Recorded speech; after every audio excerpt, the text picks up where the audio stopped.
Alright, this is a video response to a message I received.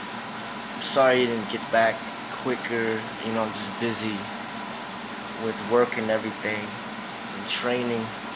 But now I got a little time to answer some questions or just basically give some feedback. Don't want to go too much into your personal life because I've had issues with people in the past where they're upset that I'm talking about their personal life and they wanted me to take the video down, and it's really annoying because I spend a lot of time to make the videos and they want me to take them down. So I don't want to get too involved with your personal life, but I just wanted to give some feedback. As far as like dead-end jobs are concerned, that's where we all start off. I started off doing that as well. And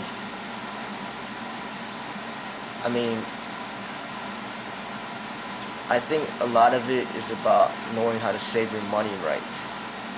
And even if you do have a low-paying job, if you learn how to manage your money right, it could take you very far in life. I got great examples from my own family. They immigrated here. My uncles, my aunt, and my father. They immigrated here from Hong Kong, and they didn't have like much of any money at all. And when they got the jobs, they were able to build wealth through time. Now, like, all my uncles are living in like single-family homes and nice homes, nice cars. Their kids, going to college or graduated college, and they pay for the college. They're pretty much like middle class now. And it just shows from how you can come from nothing to something. Like, if you know how to manage your money properly, you could go a long way. It takes time, but you could go a long way.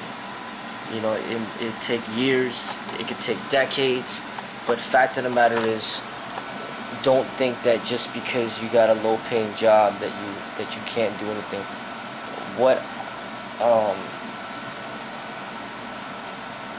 Paying school tuition, my views on school, I really don't feel that anybody should overpay for any sort of education unless they have the money laying around. I think a lot of times people are going to colleges that they can't afford, and they shouldn't be going to them. If your parents are like famous, or your parents are rich and wealthy, and they got millions of dollars, and they got all these trust funds, and their homes are worth millions, and they got all this money stashed away, I can understand them sending you off to college, and they pay for everything. Even if it's $100,000 or $200,000 a year, they can still cover the bill. I can understand those types of people going to those expensive colleges. But when you don't come from a wealthy family, to me, it's not a good idea to take out a lot of loans to go to college. I've seen it time and time again where people, they rack up an enormous amount of student debt, and then they graduate from college and they end up getting like a regular job just like everybody else that didn't even go to college, and then they're stuck like paying these student loans that never go away. They never get forgiven. They're stuck paying the student debt for the rest of their life, pretty much. So my thing is, when you go to school, you should know why you're going, and for a specific purpose. You should know, like, this is what I want, this is what I want to do, and I'm gonna go to this school because I need to. This is the stepping stone to get to where I want to be. But I just don't believe that I don't feel it's a good idea for people to just go to school just because. You really got to figure out what direction you want to go in life, and then figure out what it takes to get to that position. So meaning, if you want to be a firefighter or a police officer, just research like what it takes to get to that position. A lot of them only require like 2 years of school. So then you just go to a basic school for 2 years, finish the 2 years, and then go ahead and apply for the job. As far as personal training is concerned, if you want to be a personal trainer, there's really no need to have like a master's degree, a PhD, or even a bachelor's degree. Like all you got to do is just go into studying specifically more about personal training, and then go from there. Find out what is required to get hired as a personal trainer in different gyms in the area, and just meet up with those requirements. As far as like helping out with your family member, I do that as well. One of my children, has autism, and it looks like he's not gonna ever be like a normal child or a normal adult when he grows up. Like, he's gonna have it for life, it seems like, and I will be taking care of him for the rest of my life. So in a way, I'm going through similar things of what you're going through. But another thing that I'm going through is that I actually have not just him, but I have 4 other kids that I gotta take care of. I got a wife I gotta take care of. So but the difference is, I do have help from my parents. And another thing is, I was working a lot of years before I opened up my school, and I was accumulating and saving a lot of money during that process. As soon as I graduated college, I started working and I started saving my money, and that allowed me to eventually get to the point to where I'm at right now, because in order to open a business, you need money, so you need to save money. But another thing that I do advise, this really important, is to build your credit. If you want to start a business, it's a good idea to not just have money to start it, but to also have credit. Once you have credit, you build good credit, then you're able to get loans. You can get car loans, you can get home loans, you can get business loans. And essentially what you can end up doing is start building up your credit to the point where you can get a business loan to fund your business. And that's one of the key things to do if you want to move forward. So don't think that you just need cash straight out and that's all you're going to use in order to run a business. No, you're going to be looking for business loans, or even building your credit so then you have a big credit line. You might be using this credit to your advantage in order to jumpstart this business. And the thing is, the way that the world works, the business world works, is a lot of these businesses are funded with credit and loans. And if for some reason the business doesn't work out, then they just file for bankruptcy. And once they file for bankruptcy, then the loans are forgiven. And it's different than the student loans. Student loans are never forgiven, but business loans are forgiven. So a lot of these businesses out there, they take advantage of that. And if you are looking to start your own business, you should look into doing that. So then, rather than saving up $50,000 in cash and then using that to fund your business, and if the business doesn't work out, you lose all your money, you would rather use a $50,000 business loan to fund the business. And if the business doesn't work out, then you just basically file for bankruptcy, and then the $50,000 would end up being forgiven. So you just have to approach it in a smart way. But a lot of this information, they don't really teach you in school, and I didn't read it in books. It's more about learning through life, so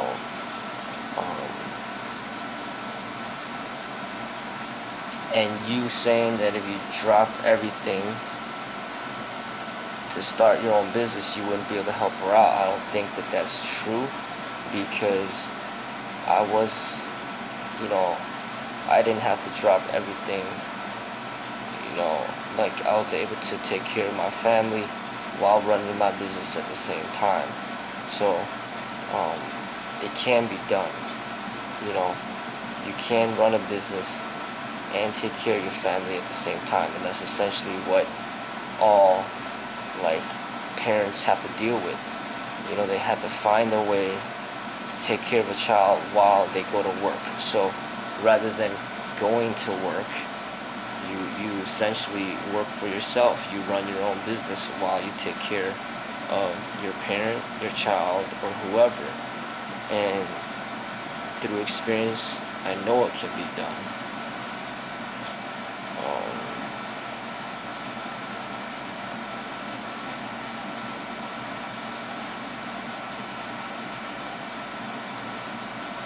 Teaching people to deal with people's personalities. Do I teach how to read people?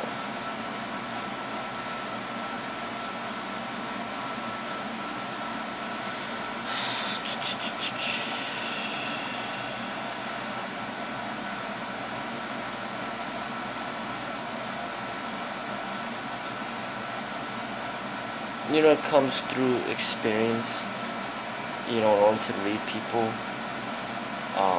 But I think meditation really does help. When you get better at meditation, you just heighten your awareness, and you're just more in tune with people's emotions, and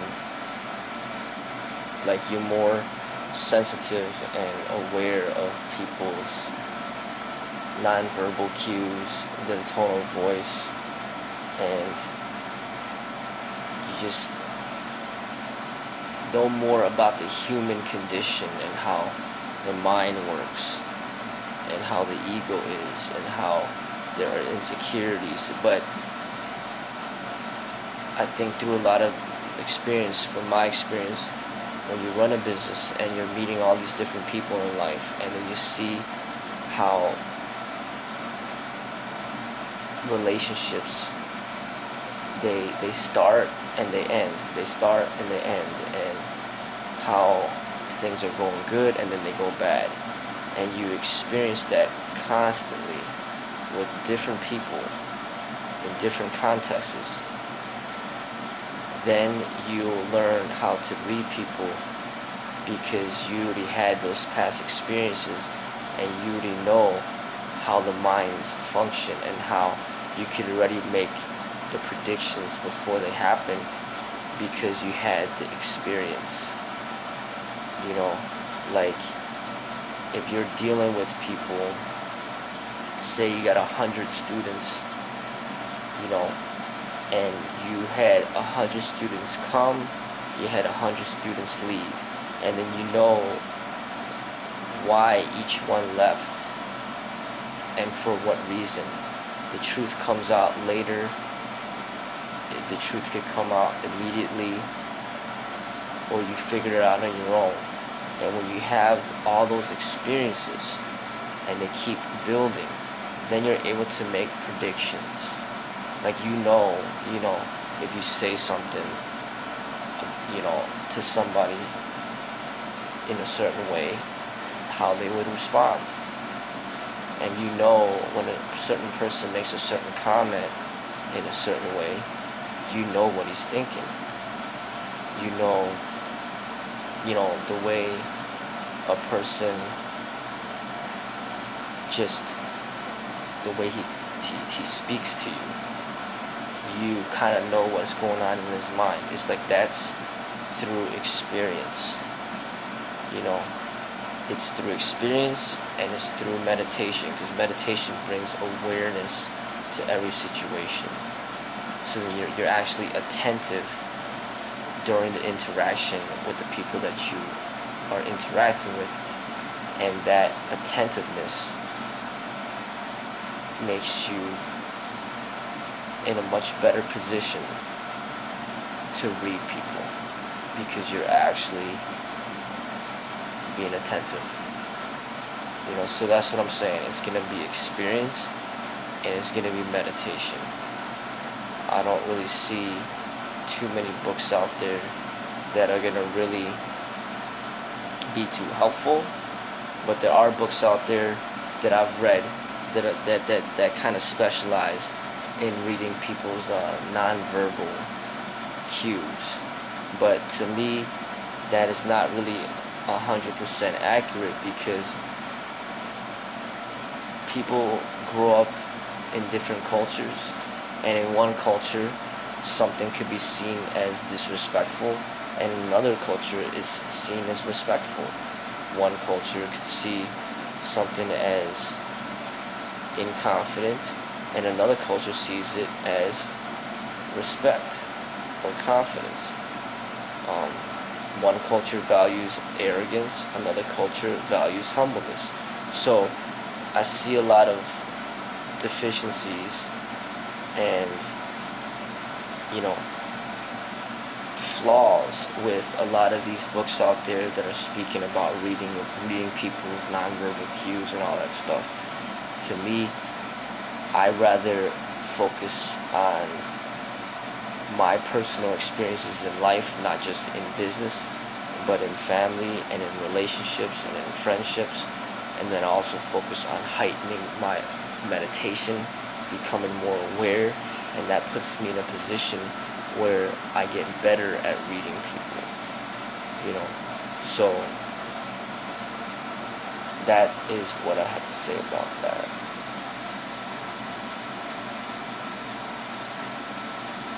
But that's all I had to say in response to your message. And once again, sorry for being so late with my response.